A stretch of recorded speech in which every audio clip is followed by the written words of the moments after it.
Hello again, everyone, and welcome back to the Underground. So today we're going to take a look at a sort of yet another controversial topic of ours, but it's a topic that we feel needs to be talked about now. So today we're going to be taking a look at the different sort of factions or social groups, or perhaps faction is too strong of a word in some cases for some of these groups, but basically we're going to be laying out a lot of the key players and power groups within the United States right now.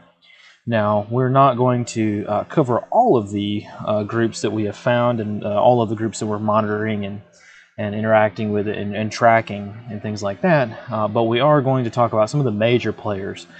This is one of those videos, and for our podcast listeners, this is one of our episodes that is more about speed rather than quality. So we're not going to be able to talk about all the groups, just the major players and sort of what we think about them. Now, obviously, that being said, our usual disclaimer is that this is going to be kind of an inflammatory topic, right? So a lot of people are probably going to be either offended or disagree with this in some way, and that's perfectly fine. We're not in the business of keeping feelings unaltered, because honestly, yeah, a lot of this stuff is not pleasant to talk about. And when it comes to disagreeing with us, that's perfectly fine too. We actively encourage that. It's just that we're trying to give a good broad overview for the people who have, for lack of a better term, sort of had their heads in the sand over the past year and haven't seen these groups come to power. And so suddenly when they read an article of, with these, people in it or these groups that are mentioned, then they're like, oh, well, what is this group? Or, what are they? That's what we're hoping to tackle today. So we're going to be talking about groups that are powerful in the United States, and we're going to do it as objectively as we can. So moving on to our first one, it's probably the most controversial one. So the first group we're going to talk about is Antifa, or the Anti-Fascist Coalition, or Anti-Fascist Action Group, or their name changes based on who's talking about them. But their main goal that they claim is anti-fascism. However, we and most other people that have seen Antifa at work have seen that they're very pro-fascist in their actions. They're also very, very prone to using violence. As we all know, Antifa, this is one kind of a radical group to be sure, but their views are very violence oriented, even if they don't have a specific goal. A lot of times, especially in Portland and the Pacific Northwest, where they sort of got their start, they'll just resort to violence for violence's sake. They claim that their goal is anarchy, and as a side note, we know that what Antifa is doing, burning things down, destroying a city, your sort of Mad Max anarchy definition is not the true definition of anarchy. We know this, but for all intents and purposes, when normal people hear the word anarchy, they think of Mad Max. So that's sort of what we're going to define it as for the duration of this video, and how we kind of treat that. But yeah, Antifa is definitely pro-anarchy for a lot of their actions. They're also there are a lot of actors within their organization are very pro-genocide when it comes to statements they make. So we'll see a lot of times on Twitter when we're following these riots going on, we'll see them pro-genocide of a certain group, like kill all capitalists, or kill all people that are anti-us, essentially, right? So they're very much a pro-genocide agency, even though they haven't really had the resources, capabilities, or tactical skills to make this happen. So the movements that they're affiliated with are, of course, the BLM, the Black Lives Matter movement, along with socialism and communism. Those two latter political ideologies and economic ideologies, they are heavily rooted in Antifa. They are very much a communist agency. If you're looking at them on the political compass, which, by the way, we don't really think is accurate anymore for describing the events of 2020, but Antifa definitely falls into the political left, the militant left. So that's sort of where they're aligned, and the groups that the camp that they're in, And just sort of reading off the slide here for our podcast listeners, Antifa is definitely a long-standing agency, but they're also loosely organized. They're a collective of individuals that, allegedly, like I said, try to combat fascism, but they try to do it violently. You know, most Antifa members align with some sort of extreme liberalism on, the political compass, like we just said, but a lot of times we'll see more casual followers be more center-left leaning, and those people are like professors, college professors, politicians. Will be sympathetic towards Antifa means, but only because they're in this their similar ideology, not because of their actions, right? So most of Antifa's actions now have tended to target conservative political enemies, or most importantly, capitalist political enemies. However, as recent as 2018, some Antifa elements have begun deeming political moderates as enemies and therefore prone to violent attack. So yeah, that's something we've seen recently. Antifa has declared basically, if you're not with us, you're against us. And but some of their ideology is very confusing, such as Antifa has been known to spray paint the words "liberals get the bullet too" during violent riots and violent actions, which sort of shows how unique of an agency they are. Sort of an entity. They're extremely liberal, comprised of members that are extremely liberal, but they also say that liberals get the bullet too, perhaps implying that traditional liberals, are not liberal enough, right? And so Antifa is kind of definitely a very unique organization. So moving on to the physical description, this is just for people to help people kind of identify, what these groups look like. And fortunately, for the most part, most of these groups do have some sort of rudimentary uniform, such as Antifa here. Antifa members can readily be identified by black block clothing. They usually wear all black. You'll see a lot of times red bandanas covering their faces. Antifa signals and insignia, flags, the anarchy symbol, Guy Fawkes masks, as well as really numerous like counterculture symbols, such as tight-fitting, skinny jeans are definitely a huge thing with Antifa, and that's not to insult them. It's just that you'll see in the image here in a second. That's definitely a factor when it comes to a lot of Antifa things, as well as non-traditional sort of body piercings and sort of alterations like ear gauges, different kinds of piercings in different locations, facial tattoos, things like that, as well as unique hairstyles like your very vibrant colored hair for your females and things like that. Yeah, so let's look at an image here of what normal like Antifa stuff looks like. And as you can see, it's very much black block clothing, not a whole lot of tactical gear. Usually it's all black clothing, but you can definitely tell that there's a theme here with the dress and the attire that they use. And yeah, definitely you can like, for instance, if you Google like Antifa mugshots, you'll pull up and you'll look and you'll be able to instantly tell, even though you have no context as to what a person was arrested for. You can look at an image and tell that person's Antifa, which is weird because it would be a mugshot which doesn't have these facial coverings or things like that. You can definitely tell a lineup of mugshots that's all Antifa members as opposed to some other political group.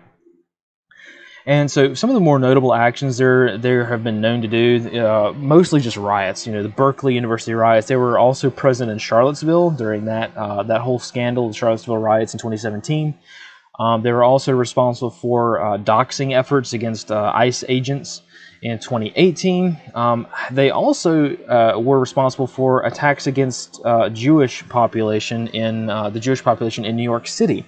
As part of some of the riots there, which was kind of weird. It was kind of a unique thing. They're not really an anti-Semitic group, however, some elements of them are. They also attacked people at the Dallas Children's Hospital in 2020. This is some more recent stuff this year. They've gotten definitely more violent.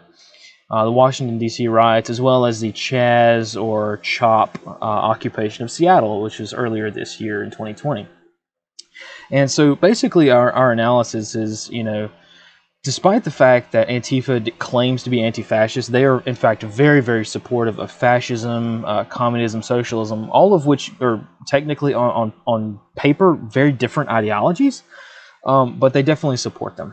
They are, even though these things are attributed to totalitarianism, Antifa is all for totalitarianism as long as the Antifa ideology is the totalitarian entity, right?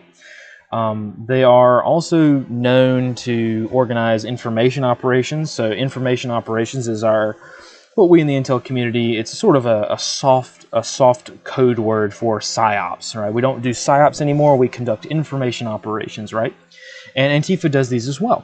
They're usually quite effective because they'll put together posters, videos, they'll doctor documents and scan them, basically all in an effort to organize them against a political enemy.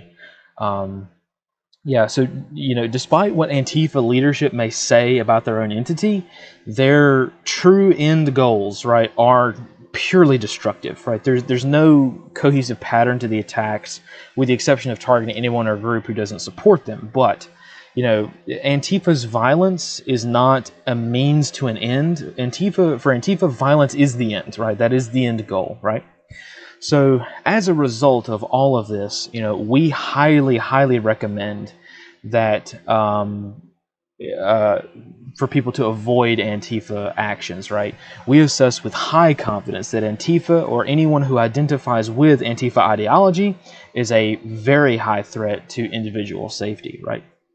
So anytime you see Antifa, head the other way. There is no winning for them. Violence is their goal. Violence is their tool. So just keep that in mind.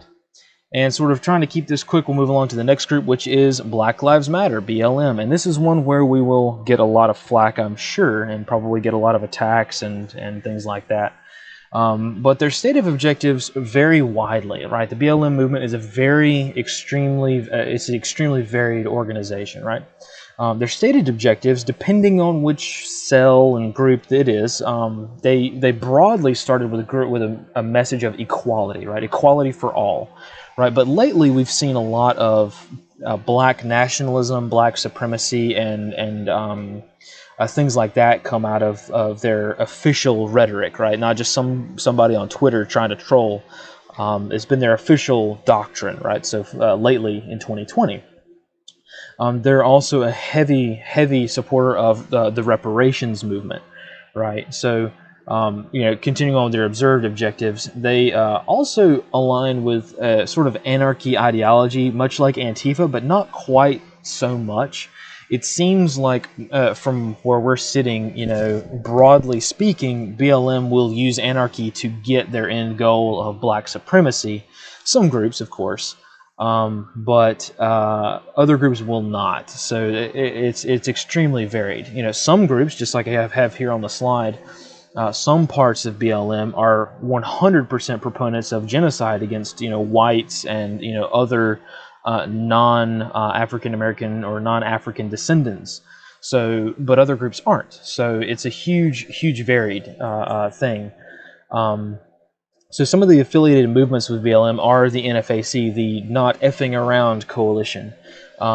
Despite the fact that the BLM and NFAC say that they're not, they are staunch enemies. That's what they say. That's not true. They are definitely affiliated with each other. However, the NFAC is far more radical. We'll talk about them in a second. Some of the more older members of the group will remember the Black Panthers. And the BLM is definitely bringing back some of the Black Panthers' tactics and ideology, even though the Black Panthers technically weren't quite what people remember them to be. And also BLM is very, very heavily intertwined with Antifa, mostly because they both, BLM and Antifa use violence in their riots, right? Riots are their thing, right? So the characterization of the BLM movement is extremely varied, right? Originally BLM was a largely decentralized civil rights, oriented agency, but but recently, other peaceful protests have been organized with the purpose of rioting and destroying public infrastructure. So, originally back, a few years ago, when really back in 2014, when the BLM movement started getting notoriety. almost all of their protests were peaceful. They were legitimately peaceful protests. However, the BLM infrastructure and entity and sort of organization has changed. Right now, they are organizing peaceful protests that they're calling peaceful, but they're telling people to bring things like bats, bring eye protection, bring helmets, bring things that will help us destroy things. But they're not outright saying it in a lot of places. In a lot of places, they are outright saying it. Some of the more radical elements of BLM are huge proponents of a sort of anti-white genocide, and have frequently called for whites to be murdered in the street. And we're seeing that actually happen. Portland, Washington D.C., Kenosha. We're seeing the flavor of sort of killing people based on their race to be definitely a part of BLM protests and riots, right? Most of the official BLM senior leadership are supporters of reparations for slavery, monetary payments, right? Which they believe should take the form of, money, but not only money, but also land, right? Sort of like how Native Americans were granted, reservations. However, if you go to even just the BLM website, which is the run by their senior leadership, they continue to make statements that say that they will not stop the violence until their demands are met. That's something they plainly and clearly say they're going to do. So the BLM movement is 100% a non-peaceful organization anymore, and you can even make the argument, an analytical argument, that they weren't peaceful in the beginning. So the physical description, it once again extremely varied. It's obviously by the name of it, it's going to largely be African American. However, previously and even currently, a large amount of whites are also part of BLM. So you can't really say that the BLM movement is purely about race, even though it technically is on paper, if that sort of makes sense. Some of their most notable actions are, going back in time, the Summer of Violence, which is what we're kind of calling the rash, the spreading of rioting around the United States following Minneapolis in 2020. They're also known for destruction of Minneapolis, Kenosha. They're also known for the assault/siege on the White House. The siege of the White House is pending. That's going down in about 7 days. We'll see if that happens. For those of you listening to this episode in the future, we'll see if the siege actually goes down. But they've been known for the assault on the White House following the destruction of Minneapolis, and the riots that kind of picked up after that. Previously to that, they had a few years where they didn't really do much, and were just mostly a community-based, civil rights entity.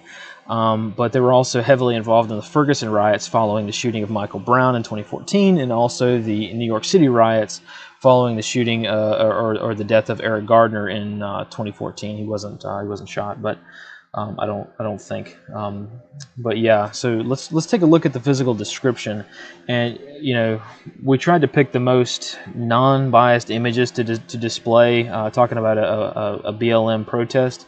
But even if you Google, which we know Google is controlled by these entities, or at least caters to them a lot. Even if you Google BLM protest and then click on images, it's hard to find a BLM image of a peaceful protest. The only one that we could find was one in the top right, but even then we found 4 or 5 other images that show that these exact people in this image were breaking things and throwing Molotovs and stuff like that. So this is what your typical BLM protest looks like. I'm sure everybody's seen it in the highly inflammatory and dramatic movie action style news footage that has been around and been assaulting our news feeds over the past few months. But yeah, for those of you who don't know, this is what a BLM riot or protest looks like. And then, so for our analysis, and yeah, I know this one is, once again, very inflammatory, but, we have to call it like we see it. And BLM is not a peaceful organization. Despite an initial, message of peacefully protesting and civil disobedience, which is fine, that echoes the original civil rights movement in the 60s and 70s, right? But despite this, the BLM movement has become increasingly more radical over the years. BLM's they have a common tactic, right? They like to use force random citizens to be uncomfortable, right, in order to make them see their message. So, for instance, screaming at restaurant patrons, stopping traffic, assaulting cars. This has become exponentially more aggressive in 2020, and people are just instead of being screamed at while trying to eat their dinner at a restaurant, people are being swarmed in their vehicles, right? So, in 2020, you'd be very hard pressed to find a BLM protest that did not dissolve into a riot at some point. In early 2020, an observed tactic that we did see was for a genuine BLM protest to break out. For instance, in Minneapolis, before it got bad, on that first day, this was a good case study. There was a genuine, peaceful BLM protest in Minneapolis, and a sort of little march through the community as well. They had speakers from churches, they had speakers from politicians, they had high-level leadership from BLM, very prominent celebrities come in and speak. And then, after that sort of main rally or protest was kind of winding down and all the senior leadership was gone, then the rioting broke out. So at that point, things switched almost instantly, and then the rioting started, right? So we're seeing that be a tactic with BLM protests. That's why we say that's why we recommend for people to not go to any BLM activities, because now that at some point that's going to turn into a riot. At some point that's going to turn into something bad. That's just a fact of life now in 2020. And I know that people are going to probably get upset with us about us calling it like we see it, but hey, we have to call it like we see it for safety's sake. Also, as kind of a side note, going back to the whole genocide thing, many of the speakers at recent BLM protests and riots have publicly and openly called for genocide against whites, and actively encouraged the targeting and killing of whites. BLM senior leadership historically has distanced themselves from this, but they're not doing that anymore. They have not downplayed or distanced themselves from these sentiments. They've just kind of let it happen, which to us signals a de facto approval of this behavior. Even if they don't believe that that's a rightful thing to do, they're letting it happen anyway. So consequently, in conclusion, we assess with high confidence that the BLM movement has become a radical sort of fringe movement, despite the previously wide-ranging spectrum of opinions and viewpoints and ideologies. As such, we recommend avoiding all BLM activity and demonstrations, as there is a high chance that a seemingly peaceful protest will instantly become a violent riot. So hopefully that sort of is helpful on this slide. And yeah, so we'll move on to the next one, which is the NFAC, the Not Effing Around Coalition. Now, these guys are far more radical than BLM. They actively say that they are not BLM, but their stated objectives, this is what they claim to support. They claim to support black supremacy, the mass murder of whites, reparations, and black separatism. They're different in the terms of black separatism is different from black nationalism. But they are supporters of both, mostly black separatism. And of course, their observed actions are quite the same. What they say and what they do is very, very similar. So some of the movements they're affiliated with are, of course, BLM, like we just mentioned. They're also loosely take some of their membership from the Black Panthers, but also the Nation of Islam. But mostly they're aligned with Nation of Islam because of the older members of the group who are around to remember the Nation of Islam, as well as the fact the NFAC is very anti-Semitic, and their leader, Grandmaster Jay, was heavily involved in the Nation of Islam movement growing up.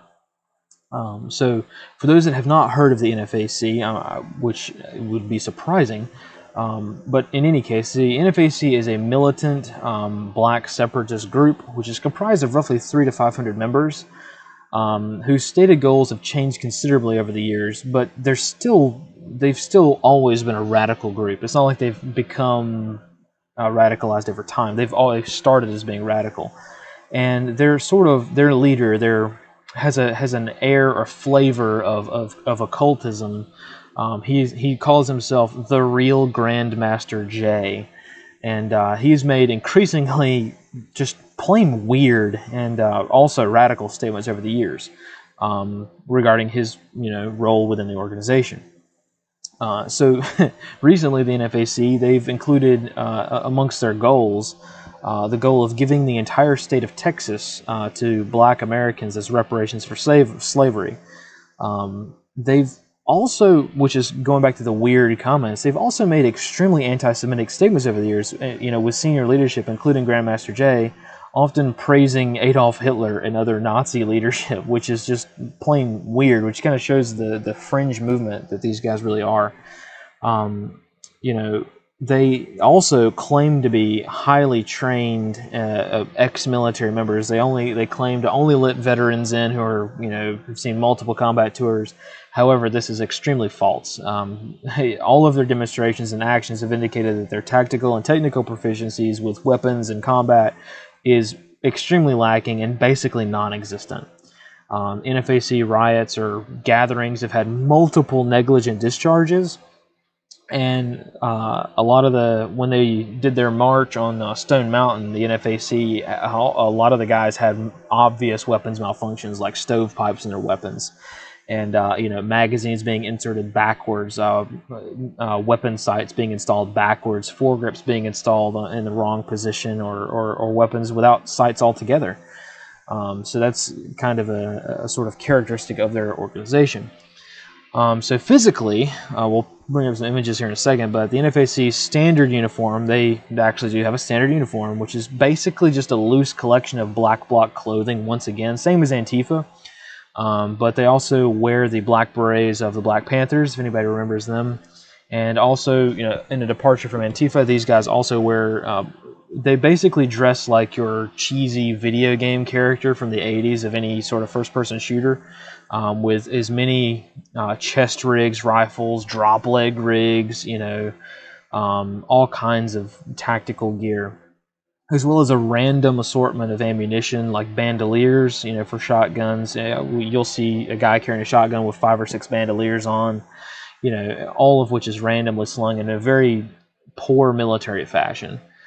They also like to attempt to march in a loose formation up and down roads and things like that. So let's take a look at some of these guys from the NFAC.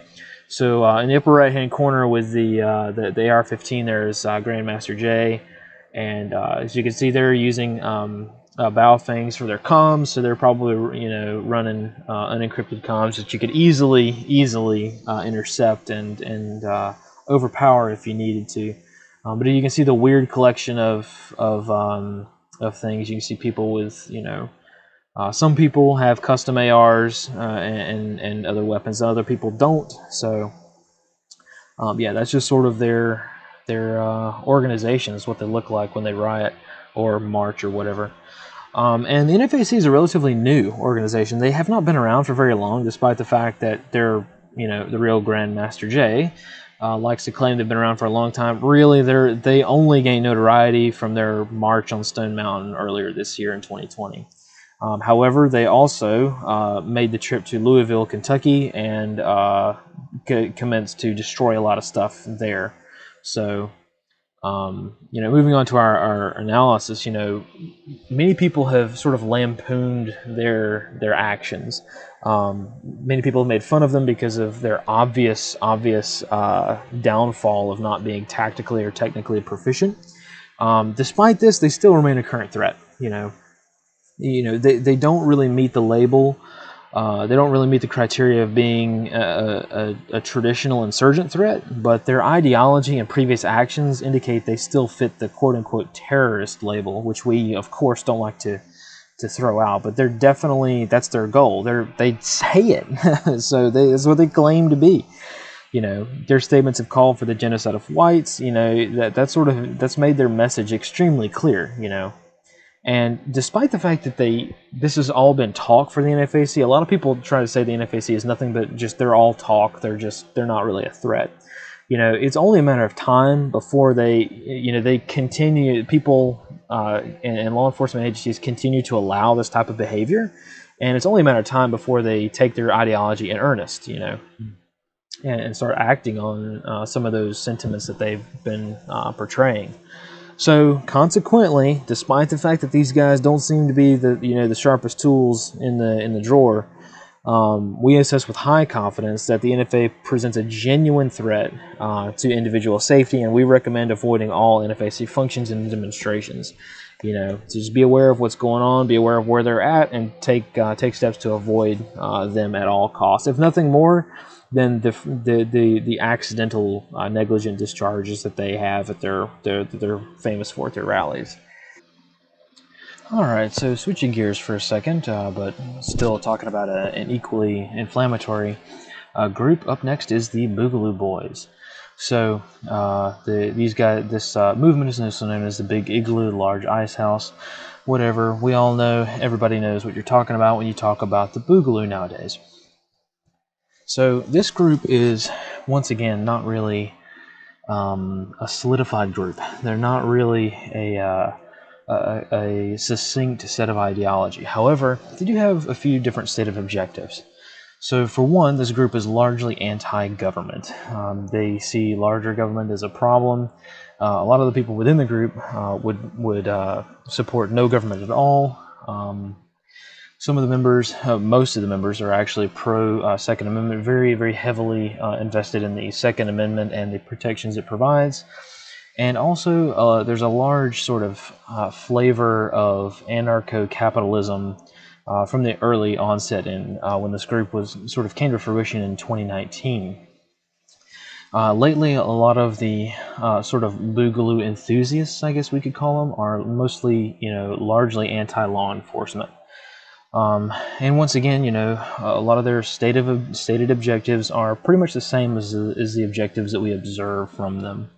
However, with the flavor of, so the Boogaloo members, or the sort of people that portray that ideology, tend to be more far right than far left. So, however far right that is it depends, as we can sort of see by the affiliated movements. So, the Boogaloo movement is very heavily steeped in libertarianism.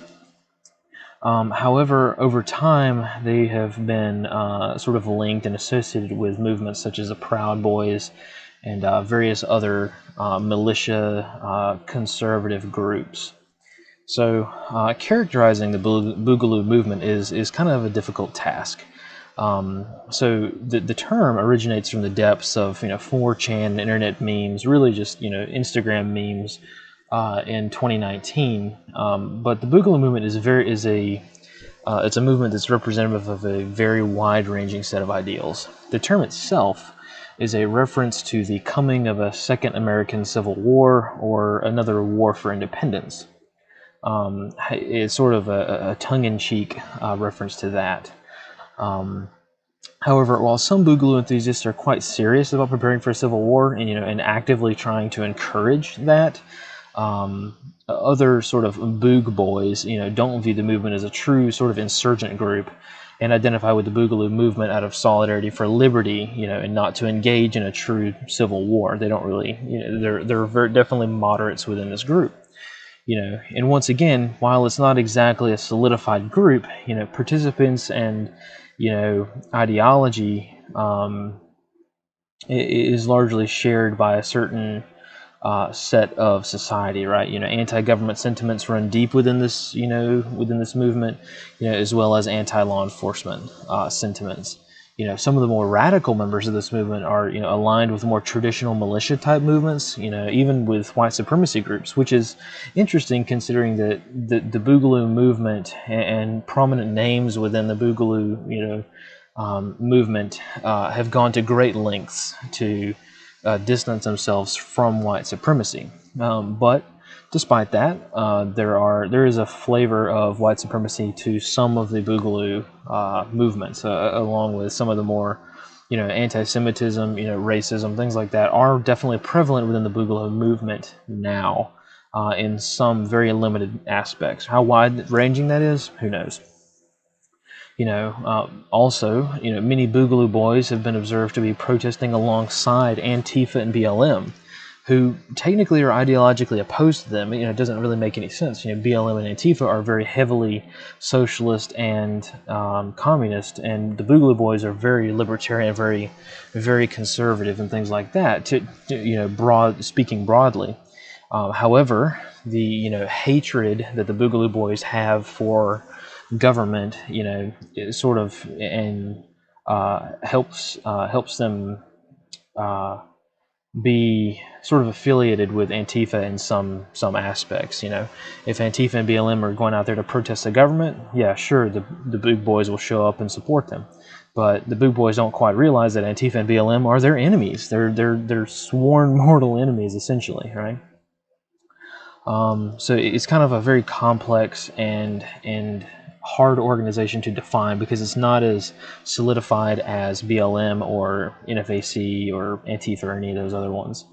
But physically, the physical description is Hawaiian shirts and luau patterns are a common indicator of the Boogaloo movement. Nowadays, same thing with more traditional 2A symbols such as the "Don't Tread on Me" flag. If the Boogaloo enthusiasts sort of show up at a rally or a protest, you're going to almost always see them wearing plate carriers, helmets, carrying rifles, and wearing Hawaiian shirts. That's just their MO. That's what they're going to be wearing. It's going to be pretty obvious what they're supporting. And some of the more notable actions that they have been engaged in, really most late, the latest one they've got notoriety for was the defense of Salon a la Mode, that hair salon in Texas that was being forced to be shut down. And they sort of laid a protective siege of that to prevent law enforcement from arresting the salon owner. Same thing with a lot of different bars in Texas. When Texas political leadership decided to shut down the bars, the Boogaloo Boys were there to try to prevent that. They're also sort of linked to the sort of Whiskey Warrior 556 incident, which, if you haven't heard of what that was an incident back in 2019 where a guy was claiming that live streaming on I think it was Facebook, if I remember correctly. He was live streaming that a red flag raid was being conducted on his house to come take his guns, right? And it went instantly viral because he was a very prominent 2A person. And that turned out to not be the case, but it did sort of result in the arrest of a lot of these Boogaloo members because they came to his aid. The sort of sentiment of red flag raid going down to go confiscate someone's guns is there was a limited attempts for the Boogaloo effort and Boogaloo Boys to set up a sort of notification network, right? So that if somebody was in trouble, they could send a QRF, a quick reaction force, out. It was completely ineffective. It did not work at all. People still try to do it, but since the Boogaloo Boys have been labeled as essentially terrorists by the large by the federal government, that sort of died down a lot. They've been arrested and targeted, even more so than BLM, which is interesting. But let's take a look at some of the pictures of these guys. So these guys, this is pretty typical for the Boogaloo Boys to show up at a sort of rally or protest or something like that. So if you see this you can almost be certain that these guys are Boogaloo Boys, just based on the Hawaiian print alone. It's a very good Ricky feature. And sort of our thoughts on it. We have had a whole longer than an hour-long podcast episode talking about this particular movement and our frustrations with it, because obviously we a lot of our members have the very unique political ideals that are sort of aligned with a lot of the stuff that we talk about. For instance, the S2 Underground Project is very liberty-minded. The Boogaloo Boys also very liberty-minded. We're very 2A and constitutional rights oriented, and so are the Boogaloo Boys. So we have a lot of people in common, and that's why a lot of people are probably going to be listening to this section a lot more than normal, because we've talked about it at length. But just to get through our sort of analyst comments here, while not as violent as their counter movements like BLM and NFAC, and not quite fitting the description of a quote-unquote extremist group, the Boogaloo movement is still a comparatively radical organization, despite being a very loose ideology, right? While their message is positive, we must recognize that other far more militant and hostile groups are definitely using the Boogaloo movement as a way to rebrand themselves and make their ideology more palatable. Such as, for instance, the Proud Boys, starting to get involved with the Boogaloo protests. Those two groups don't have anything in common, but the Proud Boys are, say, you don't like the government, right? We don't like the government either, so we're friends, and that's not how it works, right? We cannot ignore the fact that a significant portion of, Boogaloo enthusiasts have originated from white supremacist, terrorist, guerrilla, or other insurgent groups within the U.S. That's just a fact that has happened. Right? It may not have started that way, but it definitely is the case now. As such, we recommend avoiding all demonstrations and activities that are solely aligned with the Boogaloo movement. So if there's a sort of Boogaloo rally or something like that, which is going to be hard to see nowadays, or if there's a Boogaloo counter-protest to a BLM, avoid that like the plague. That's what we recommend. Now, if you show up to something like a 2A rally or something like that, we wouldn't even recommend doing that nowadays. But if you wanted to, that's fine. That's not a huge risk, right? To go to a Liberty rally or some kind of, even like a Trump rally or something. That's not really a security risk, I don't think. But those guys will show up to those conservative type political events and rallies as we get closer to election time, and that's going to be a lower risk. It's not like where if I show up to a political rally and I see the NFAC there, I'm going to leave immediately. But if I show up to a political rally and I see some Boogaloo guys there or guys in Hawaiian shirts, I'm really not going to leave immediately, because they really haven't been violent at all. But events that are intended to solely promote the Boogaloo are an extreme high risk for things like violent counter protests, as well as threats from law enforcement and federal authorities. Let's not get misconstrued here. The Boogaloo Boys are definitely targeted by law enforcement and federal authorities. They are not friends at all, and the feeling is mutual, I think, based on what we've been able to tell. So these guys, anybody who talks about this sort of thing, I'm sure that just by talking about the Boogaloo, we're on a watch list now, or some analyst in a government position is probably listening to this podcast and watching this YouTube video because we're talking about it. So we might even get censored from YouTube because we're talking about it. So it's that inflammatory. But if you want to learn more about this, go listen to our episode on that. So we talk about that a little bit more in depth. But moving on to what we've kind of mentioned already, which is sort of, we're going to lump these three agencies and entities together because they're kind of the same thing and kind of have sort of the same leadership and members. So the 3%ers, the Proud Boys, and the Oath Keepers. So for those of you that have been around for a while, you may have heard these terms very loosely, and you kind of know that they're sort of militia movements, and that's pretty much what they are. Their goals are all pretty much the same, freedom-oriented, anti-government, but a lot of times they're pro-law enforcement, which is odd for some of these views. That's what they say they are. What we've observed them to be is very different, right? They're a lot of these groups, like the Proud Boys, are very white supremacist. They're also very anti-government, which they claim to be, but they're also anti-LGBT. They're basically far-right extremist groups for the most part. It did not used to be this way, but they have over time become that way. And some more than others. For instance, the 3%ers are far less radical than the Proud Boys in some areas, and in some areas they're not. Same thing with the Oath Keepers. So the Oath Keepers are far more radical in some areas than the 3%ers, and then in other areas they're not. But affiliated movements, obviously they're affiliated with each other, but they're also loosely affiliated with the Boogaloo movement, which you mentioned before. But moving on to the characterization, these groups and others like them, there's dozens of others that sort of have the same ideology. These have been some of the longest standing armed militia movements in the United States. The 3%ers, the Proud Boys, and the Oath Keepers. Over the years, these organizations have had a very prominent members with varied ideology. For instance, you've had congressmen and very high-ranking politicians align and say they're members of or support the 3%ers, the Proud Boys, and the Oath Keepers over the years. However, they have kind of distanced themselves from the more radical elements like the Proud Boys. over the years, these the overarching ideology has loosely been based in defending the rights laid out in the Constitution and the Bill of Rights. So they're very much a constitutional right-wing agencies. Some of the more radical elements of these sort of align with the Boogaloo movement in that they are enthusiastic regarding the potential for a civil war. So, like, for instance, the Proud Boys, a lot of times you'll see events where they're actively trying to goad or, stoke the, fan the flames of civil unrest in the United States because they want a race war.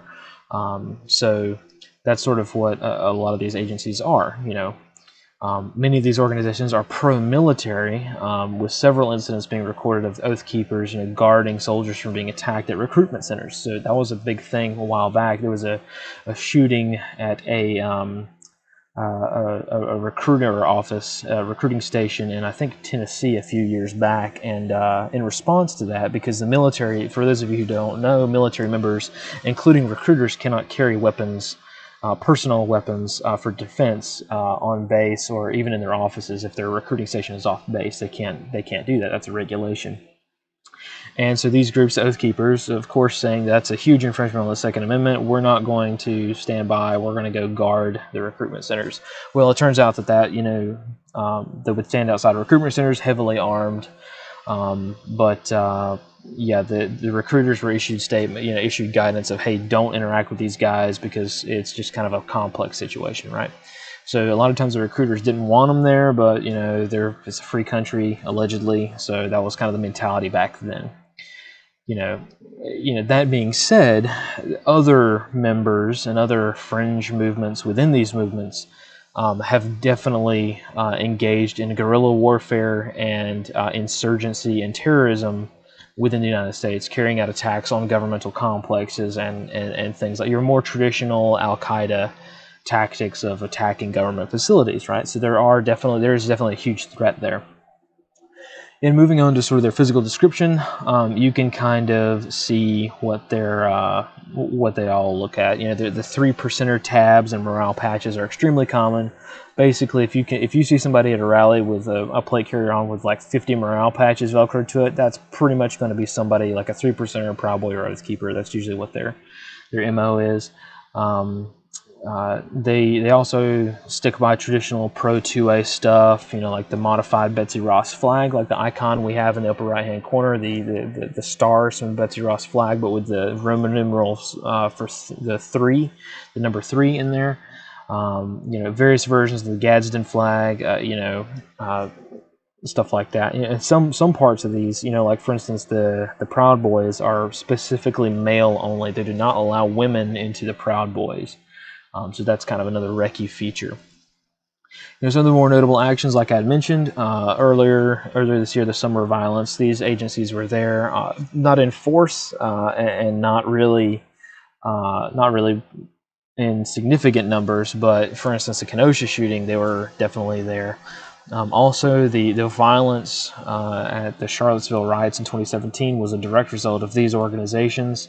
Also, they had a huge hand in the Malheur Refuge siege back in 2016, if you remember that, with the Bundys. They were also heavily involved in the Kim Davis incident, which was in 2015, which I think was a county clerk in, I think, Kentucky, who refused to sign or refused to issue like a gay or an LGBT marriage license or something like that. They're also a part of the Ferguson riots in 2014 and 2015, and the original Bundy Ranch standoff. It's cut off, but it was on the slide here. But sorry about that. But it was the Bundy Ranch standoff in 2014. They were also there, and most of those guys were part of these organizations. So let's take a look at what these guys look like. And as you can see, very militant, very military-ish. You can kind of see that they heavily armed with various accoutrement of tactical gear. Some people wearing gas masks, things like that, military type uniforms, but there isn't really a uniform standard. We've seen multicam patterns be very popular lately. So chances are, if you see somebody wearing a multicam uniform and they're obviously not a cop, or members of of the military, then they're probably parts of these groups. So moving on to kind of our assessment, these groups are extremely diverse in both ideology and membership. You can have guys that are legitimate, like your county or city Rotary group, or like your Boy Scout troop could have Oath Keepers in it. But on the other hand, you can also have literally domestic terrorists that claim to be Proud Boys, Oath Keepers, the 3%ers, right? And also due to recent events, a shift towards extremism has definitely been observed, especially as opposition groups like BLM and the NFAC have gained power, right? Also the sort of perceived double standard of BLM being allowed to attack cities has resulted in great discontent from these groups, which in turn has resulted in greater participation and counter-protests from these groups. And this is something that we're going to, watch out for in the future. This is definitely a thing to watch out for as we get closer to election time. These groups, these groups specifically are going to show up in greater numbers when it comes to protests and riots. So we're going to start seeing, just like we started to see in Kenosha, there was a large BLM contingent and a pretty good contingent from these guys as well. So just keep that in mind, that these counter protests are going to happen a lot more often, and these guys are going to bring the heat when it comes to conflict. So if these guys and the BLM guys are protesting in the same area, things could go bad very, very quickly. It's very rare for these groups on their own, when they're holding their own rallies and there's nobody else around but them, they don't riot, right? That's just not what they do. But the likelihood of conflict at one of these groups' protests or rallies is high, if the likelihood of a counter protest breaking out is high as well. These days, nowadays, if you put out, like on the news, there's going to be a 3%er rally somewhere, there's going to be a BLM rally pop up right there same day, and they're going to try to start stuff between each other. So, as a result, once again, this is another group we say just avoid at all costs. Avoid these guys with the same fervor and expediency that you would avoid the NFAC or the BLM. So, moving on to a way more extremist group, the KKK, which is an agency that we have seen come back out of the woodwork when it comes, especially as the BLM has gained power.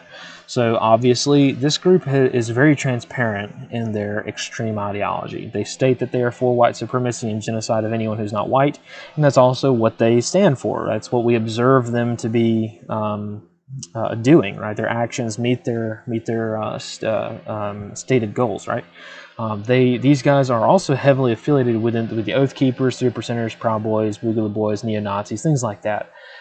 Now, we don't want to lump in all of these groups together. For instance, we think that the Proud Boys are far more radical than the 3%ers, and the Boogaloo Boys probably don't even deserve to be talked about in terms of the KKK, because there's really not a correlation there. However, they are linked, right?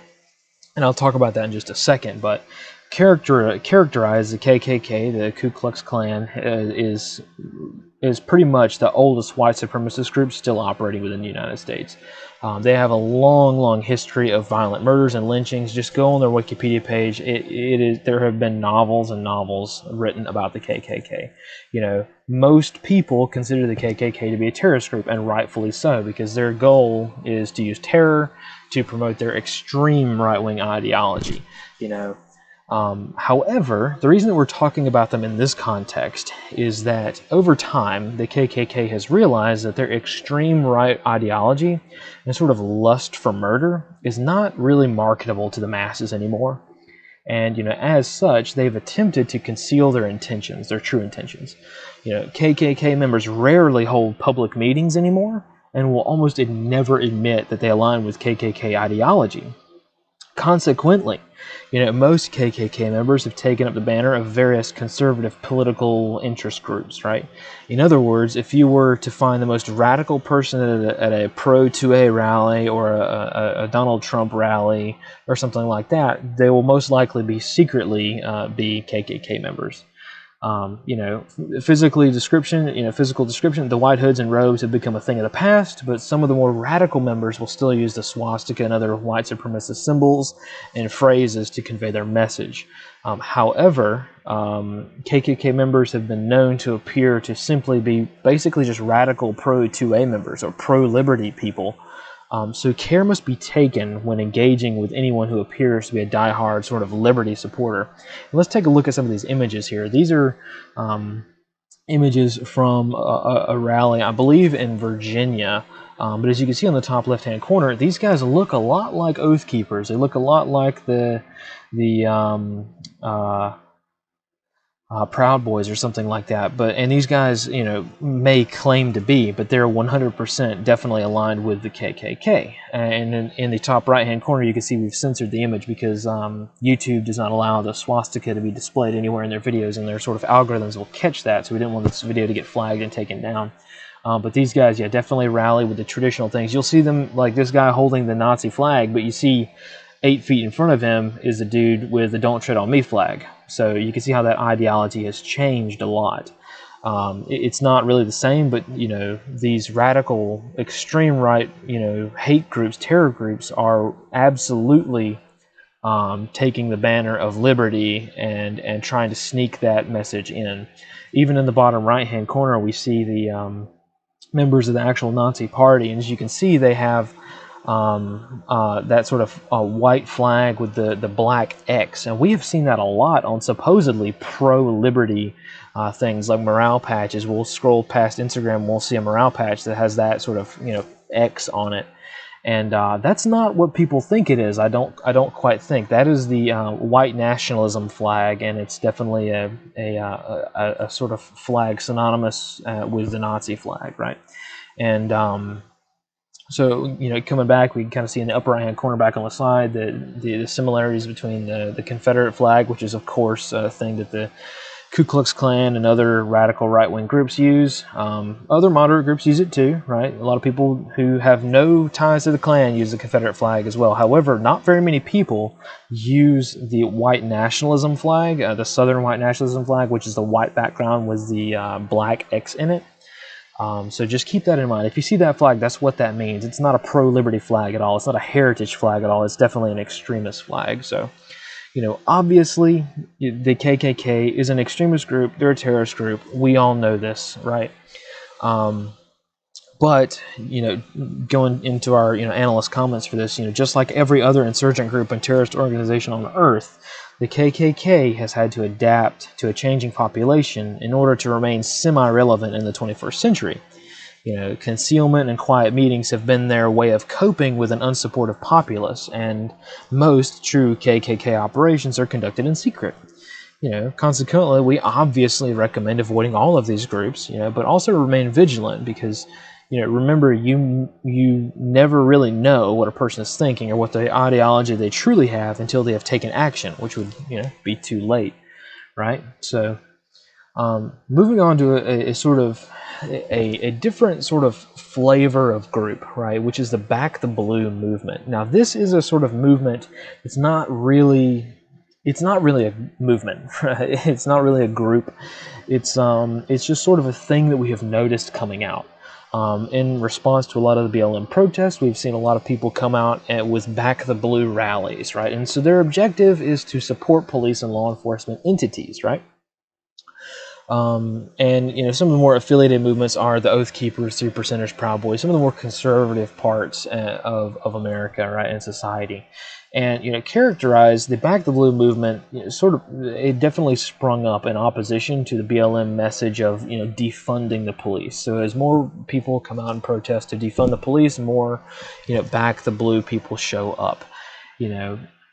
This sort of combined with the politicians immediately charging police officers with crimes or participants in police-involved shootings, this has resulted in a large number of citizens protesting in support of law enforcement, right? Every time you have an issue in 2020, I don't like, oranges, like the fruit. So I'm going to hold a rally that says oranges are bad. Well, 20 minutes later, you're going to have a pro-orange group show up, how citrus is great and everything. So this is exactly one of those things where BLM is anti-police, and these guys show up as well.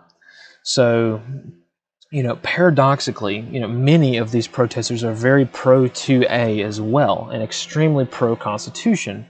when in fact, a lot of police officers can routinely be observed to be wearing 3%er morale patches on their gear. Although this practice has become increasingly more forbidden in late 2020 as police departments try to strip ideology out of their ranks.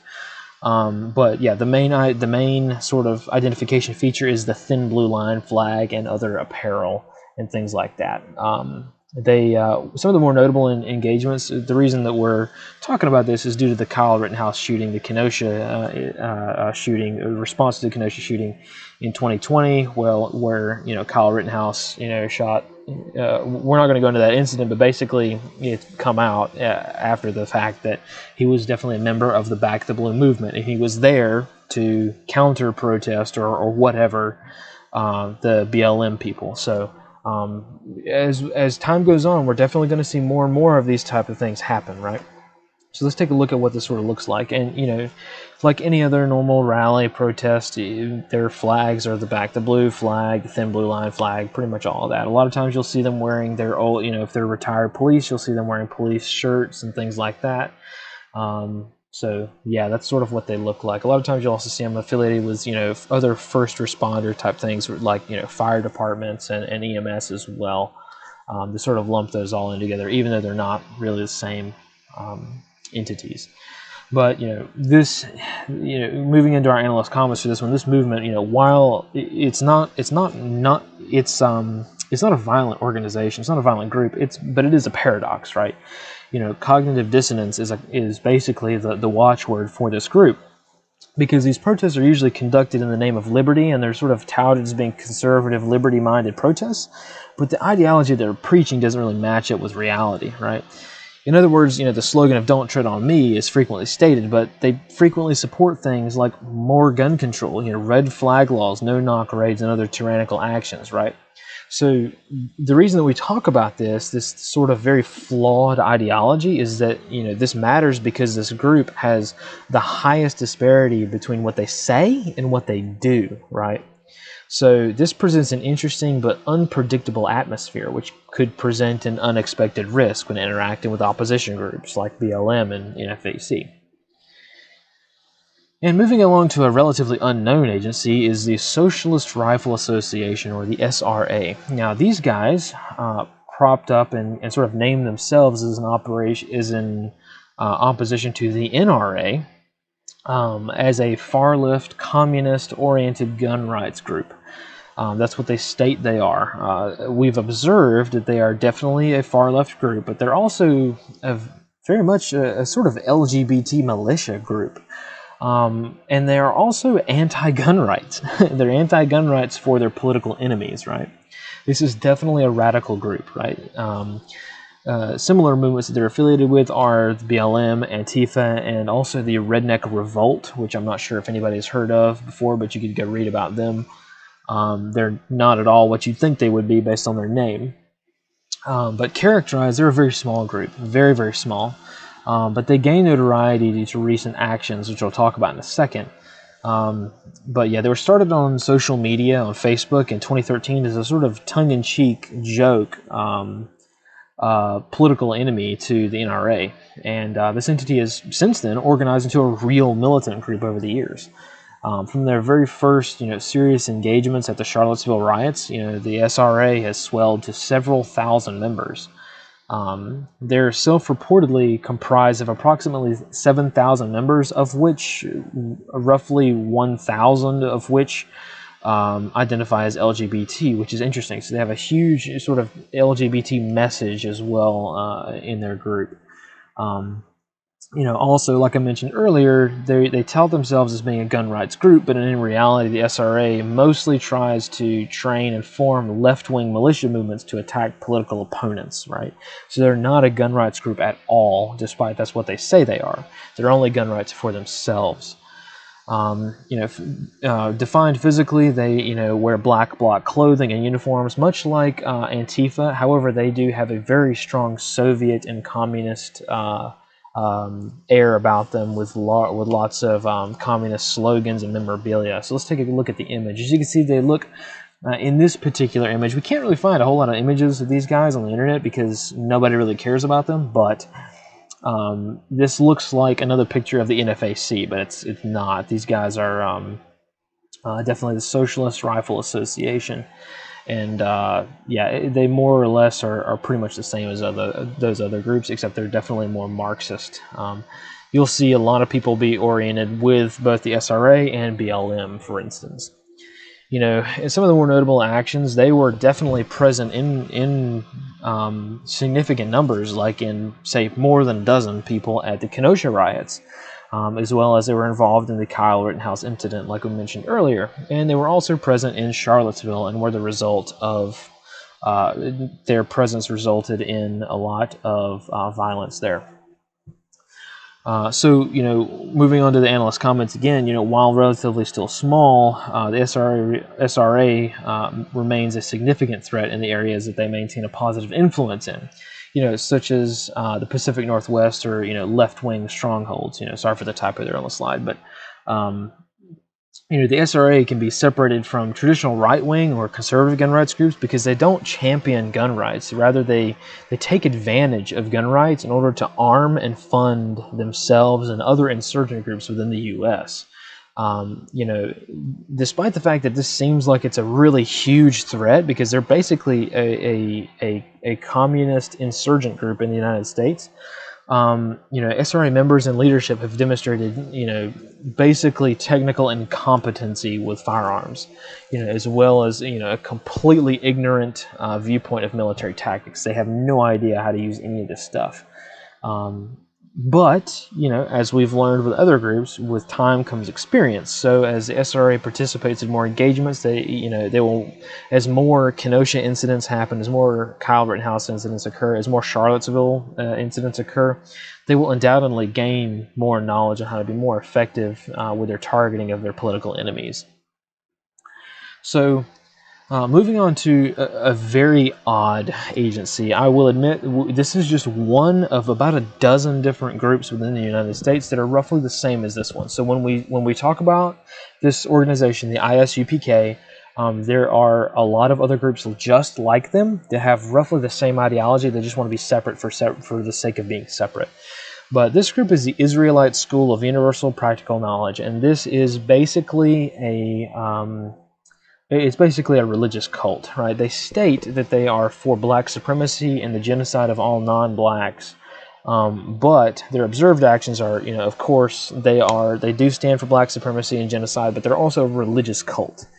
Some of the more other affiliated movements are other groups like the Israelite Church of God and Jesus Christ, which is odd because it's a supposedly Jewish organization that's founded in Jesus Christ, which makes no sense at all.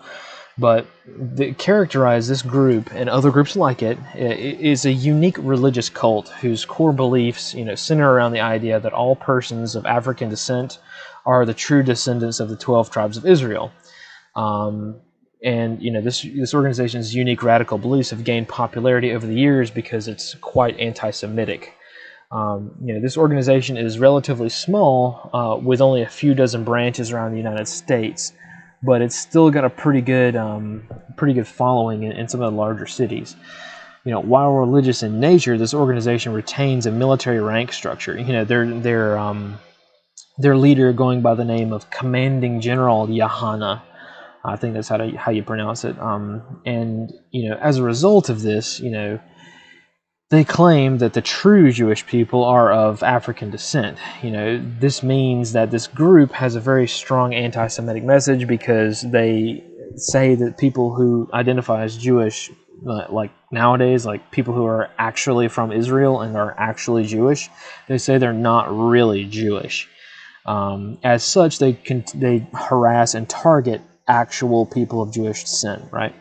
So these guys usually get their message out via webinars or sort of websites or street preachings and, loudspeaker operations. This is their primary tool and form of harassment.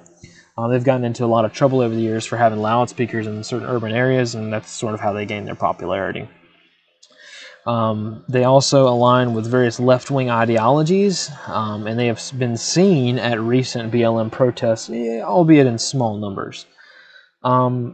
physically described, I'm just gonna have to show you a picture of these guys because it's just weird. I'm sorry, you know, it's kind of hard to remain neutral with these guys because it's so radical.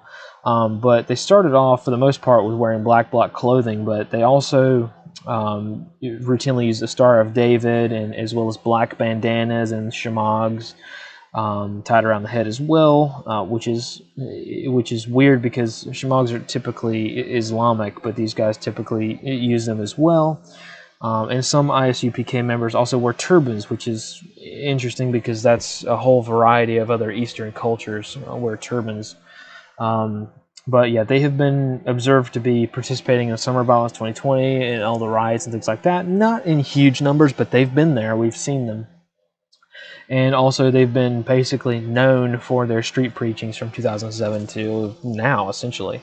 And let's take a look at the images. So as you can see, the images have a very flavor, like the videos and the webinars they have kind of a feel of an old school 1990 Al-Qaeda style filming to them, but it's different. They have a lot of, you know, they almost look like ISIS, but they're definitely not Islamic. They're very anti-Muslim and anti-Islamic, but they're also anti-Semitic. So it's kind of weird. We're having a hard time characterizing their organization, other than the fact that it's just completely foreign to us, in that it doesn't make a whole lot of sense. So, like in the upper right-hand image, you've got guys that are dressed, you know, in traditional Middle Eastern Arabic garb and, you know, Islamic tradition stuff, but they also have, you know, menorahs and other Jewish religious items scattered throughout their TV sets, which is odd. You know, they also dress in leather and other black clothing a lot of times, which doesn't make a whole lot of sense at all. So, you know, just kind of a unique organization. And this isn't the only one. There's many organizations like this nowadays, and they're becoming radically more popular. And the reason that we talk about these guys is because they're a textbook extremist group and a religious cult, but that doesn't mean that they're not harmless, right?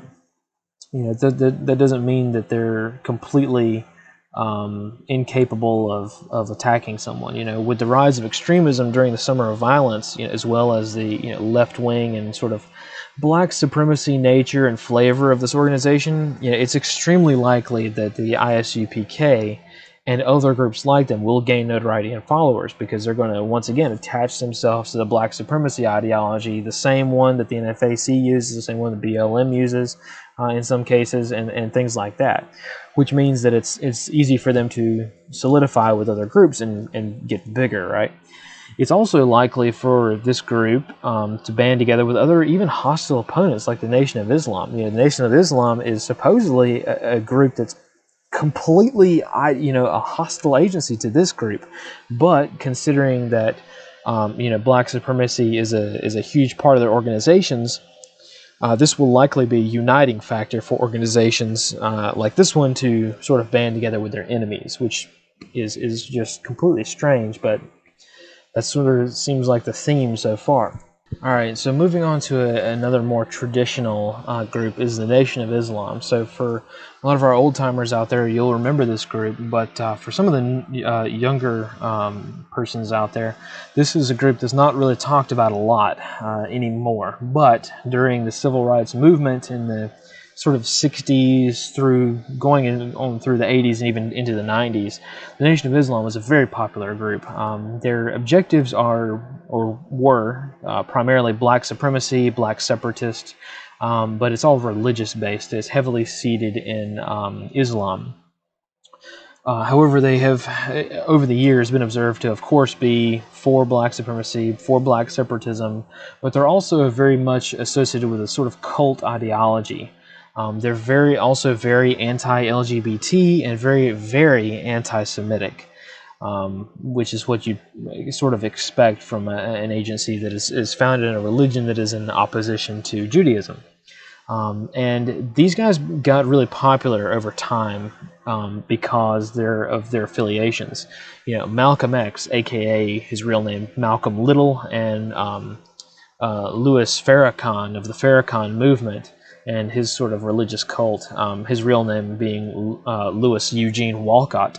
and sort of Muhammad Ali being a huge voice for the Nation of Islam because he was taken under the wing of Malcolm X and other people like that.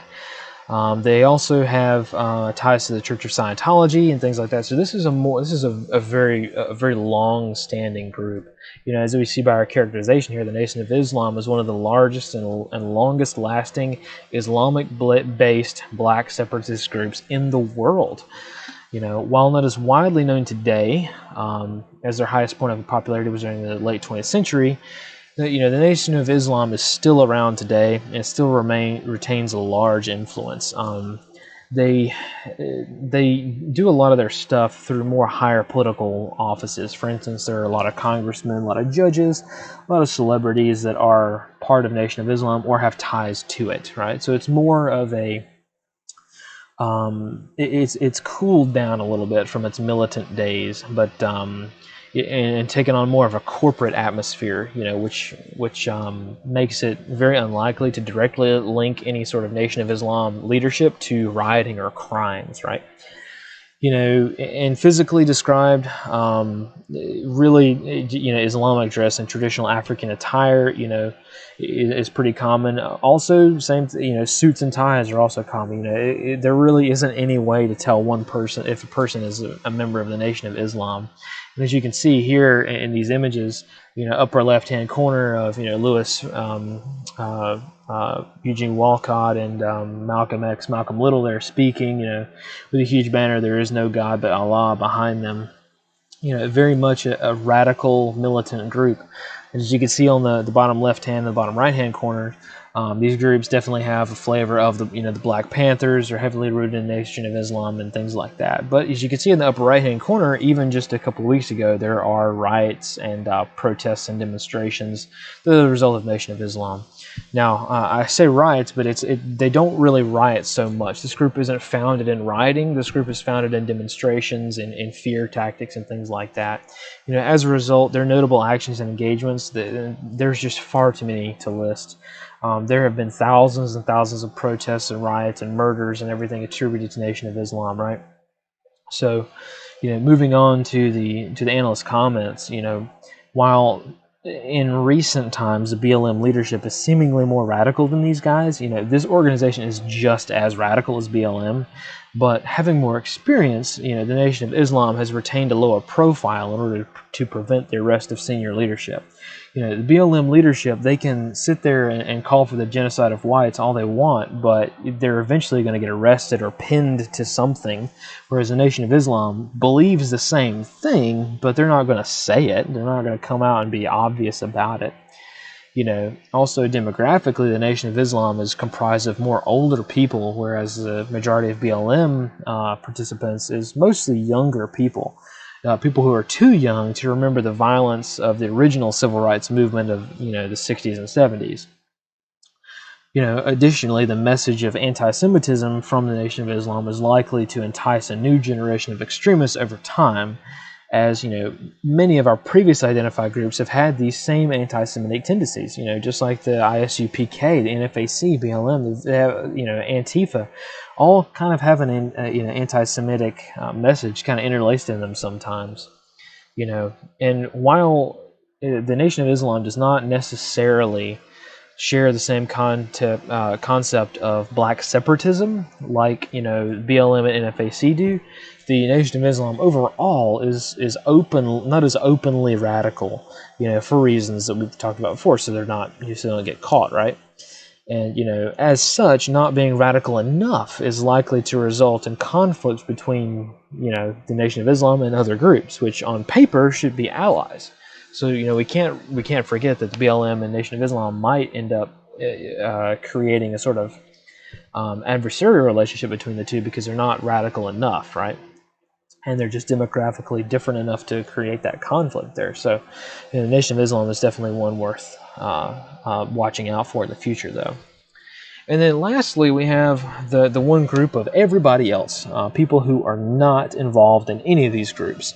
And we have to talk about these people because these people are starting to be more and more active, right? Basically, the goals of unaffiliated citizens are self-preservation, right?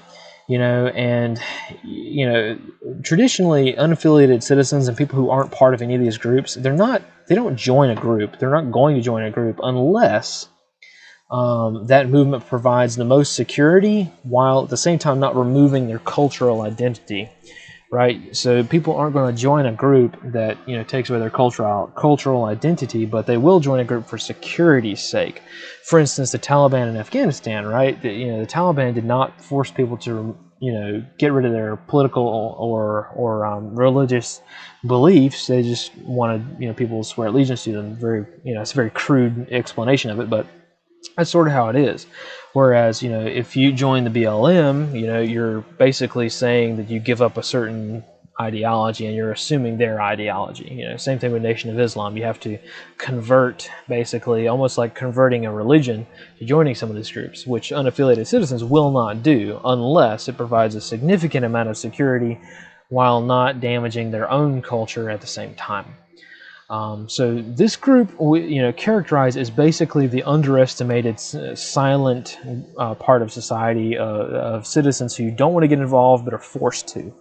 And this is becoming increasingly more and more necessary, or at least, more and more people believe that it's necessary. We're starting to see more and more counter-protests of people that aren't even part of a group, but they're going out there and combating the BLM people who are rioting, right? So we're seeing that happen more and more often. However, the concept of the useful idiot is definitely in play with this category of people. Basically, people who are being taken advantage of by other groups to get an end means across, right? You're able to convince somebody to go out there with an AR-15 and a plate carrier to go stand in a line because it's what the ideology needs and it's what we need to save ourselves from group XYZ, right? But in actuality, you're really just putting them out there like, a sort of bullet catcher so that they can start the violence, and you are running your corporation back from afar. So, however, that's very, how often that happens and how widespread this is entirely situation dependent. Essentially the physical description of this is anybody who is not affiliated with anything. So basically the physical description is anybody. There are no uniforms, there's no races, there's social classes, education, or any other factor will dictate who these people are. And the notable actions that unaffiliated citizens are affiliated with is we don't have any. At least not yet. And really it's impossible for us to know this. It's impossible for us to know who is going to be engaged in something. So for instance, Kyle Rittenhouse, we don't know what political group he was sort of, we know that he was very supportive of, Back the Blue movement, but we also know he was very liberty-minded as well. So we're going to start to see more and more people come out that are like that. And yeah, so it just makes it very difficult to predict these things in the future. Sort of moving on, if we wanted to put these groups on a chart, right, put them on a map and sort of talk about how they're related to one another and things like that, we could do this. We could sort these guys by political affiliation, with these guys on the right and these guys on the left, and we could call it a day, right? But that's not fair, right? That's not fair to these groups, because it's not, and that's why we sort of mentioned how the idea of the political compass is not exactly a good explanation of what's going on in America today, because we have such a disinformation campaign from literally all of these entities and other entities that make it hard to figure out what the ideology is of any of these agencies, right?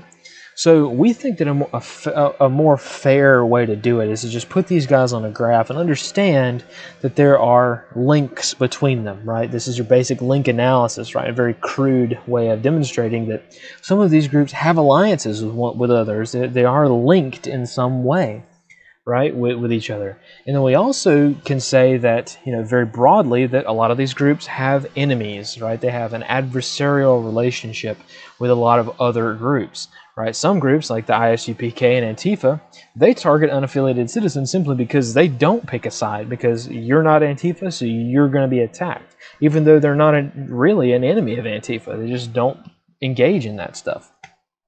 So you've got to understand that, there's a lot of this sort of, adversarial relationships and friendships going on, there are also other things like unaffiliated citizens that are gradually starting to come into the picture.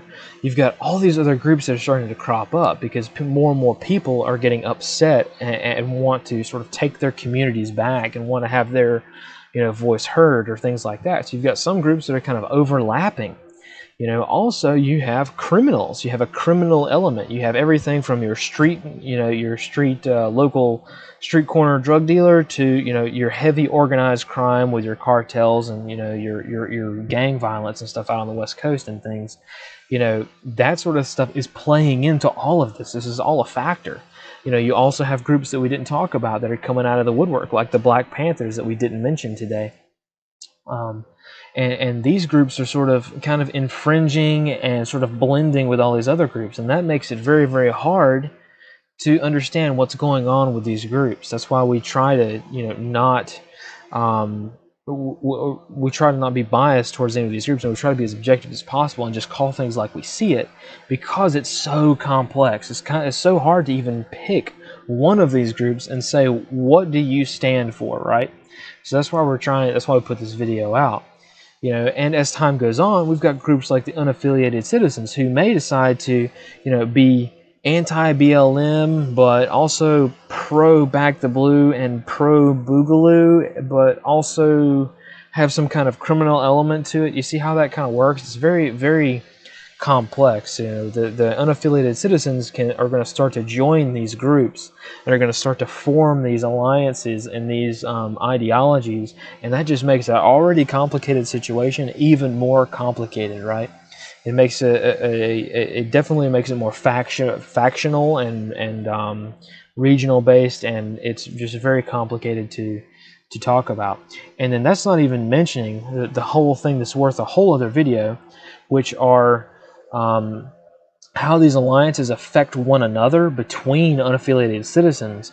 And then, but not even that, right? That's not even the biggest concern.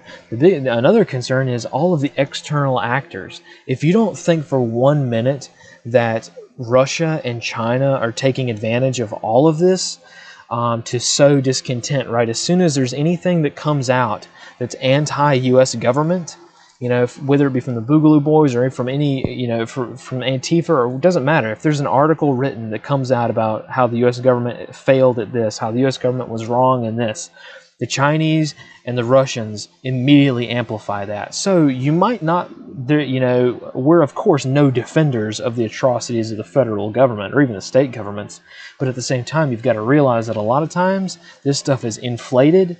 It is definitely altered.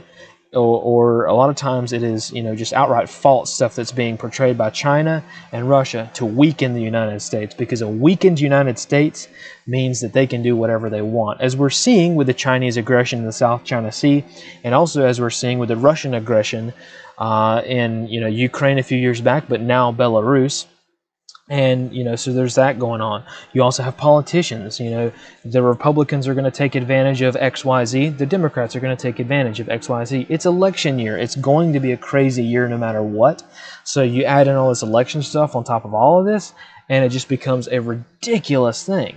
You also have private billionaires, Bill Gates, George Soros, take your pick. You've got private interest groups that are trying to put forward and get through their own political ideology, their own power base. So it's very, very complex situation. And that's why we're trying to urge people to understand that these groups are not necessarily your friend, even though they say they are. These people, even the unaffiliated citizens, may not be your friend, even though they say they are. So this is something to keep in mind, and as we move forward, we have to remember that despite all of this, despite all of these complex relationships, the only person that is going to routinely get screwed by all of these other people are you, the individual unaffiliated citizen, right? That's the bad part, is that none of these groups are going to champion the unaffiliated normal person just trying to make a living, and that's the unfortunate part, and that's why we're here. That's hopefully the S2 Underground Project can fulfill this and help, just help people for the sake of helping people, right? So Once again, hopefully this was helpful. And as we sort of move forward into our conclusion, I just want to remind everybody that our intent here was not to inflame or incite or say things that weren't necessarily true or anything like that. We simply wrote this. We all got our heads together. All of us took a topic and a slide, and we all put together this product because we think that it's something worth talking about. Now, in the future, we'll probably have, I can guarantee we'll have a sequel to this talking about some of the other groups, because I guarantee you that before Election Day, there's going to be other elements and other parts of society that come out and other groups that are formed as a part of this. And also moving forward after the election, depending on how that goes, we may have other fringe groups come out and do things that way. So, I just, I hope this was helpful for everyone. And just as another reminder before we close out, that we do have a website up. We're trying to increasingly steer more traffic to our website, even though it's kind of an empty shell at the moment. We're definitely going to put more and more stuff on there, because we obviously, being the agency that we get targeted by a lot of social media and a lot of other third-party places. So we're trying to have our own space where we could say what we want without fear of retribution. So our website is probably going to be the place that we do that from now on. But also we have our Teespring store if you wanted to support us. I just wanted to mention this because, a lot of people ask, we get a lot of DMs every day about, hey, how can I support you guys? Well, this is how you can support us. Go check out our stuff on Teespring. We're trying to work on a better option right now for Teespring, but right now that's all we've got, because we're trying to maintain as anonymous as possible. And the minute that we, link our actual payment information and things to something like a patch vendor is when, we get our real names out there. So we don't want that. We're trying to be as private as possible. And Teespring allows that, because you don't know who we are and we don't know who you are is buying it. It goes through a private third party. So that's why we have that set up. So hopefully, once again, this has been helpful, and just make sure to check out all of our other stuff. If you're listening to us on our podcast, check out our YouTube channel, and if you're watching this YouTube video, check out the podcast. If you're listening to either one of these, you will love the other. I know people who don't necessarily like podcasts like the YouTube format, which is why we spread to YouTube, but if you like our YouTube videos, you'll definitely love our podcast, because we go a lot more in depth in things. I think that's all we have for now, and we'll be back with more content soon. And as you guys always know, always remember to fight in the shade. So S2 Actual out, and we'll see you next time.